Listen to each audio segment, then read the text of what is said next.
మీకు శాంతి కలుగుగాక అనెను. అప్పుడు యేసు తోమాతో, నీ వేలు ఇక్కడ ఉంచుము, నా చేతులు చూడుము, నీ చెయ్యి చాచి నా ప్రక్కలో ఉంచుము, అవిశ్వాసి కాక విశ్వాసులై ఉండుము అని చెప్పాను. అప్పుడు తోమ, నా ప్రభు నా దేవా అని పలికెను.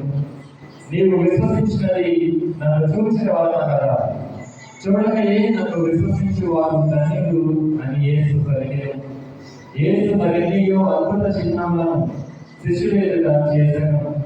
అవన్నీ ఈ గ్రంథంలో రాయబడలేదు. యేసు దేవుని కుమారుడైన క్రీస్తు అని విశ్వసించగలను. ఈ విశ్వాసము ద్వారా ఆయన నామమున మీరు జీవము పొందుటకును ఇవి రాయబడినవి. ఇది క్రీస్తు సువిశేషము.